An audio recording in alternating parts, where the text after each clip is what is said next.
भारतीय मजदूर संघर दाबीपत्र। भारतीय मजदूर संघ नुआपड़ा जिला शाखा पक्षर केंद्र अर्थमंत्री निर्मला सीतारमण उद्देश्य अतिरिक्त जिलापाल भीमसेन सबर को एक दाबीपत्र प्रदान करिसेंति।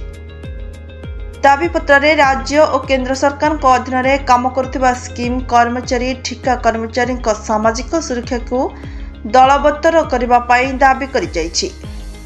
दाबीपत्र रे सरकार सेमानकु सरकारी कर्मचारी मान्यता प्रदान करा जाई समस्ते सरकारी कर्मचारी भली सुविधा सुजोग दिया जाई अनेक शिल्प प्रतिष्ठान दशंधि धरी अस्थायी नियुक्ति रखी चुक्ति भितर कर्मचारी को चाकरी सुरक्षा मजूरी प्रदान करने सह पर्यायक्रमे सेमानक चाकरी नियमित कारण सामाजिक सुरक्षा मजूरी सुनिश्चित करा जाऊ बोली उल्लेख रही। यह अवसर में मजदूर संघ जिला शाखा सभापति प्रदीप दणसेना, संपादक बाबूलाल माझी, उपदेष्टा प्रसन्न पाढ़ी प्रमुख उपस्थित थिले। नुआपड़ारू सुरेश दणसेना को रिपोर्ट, नाउ ओडिशा न्यूज।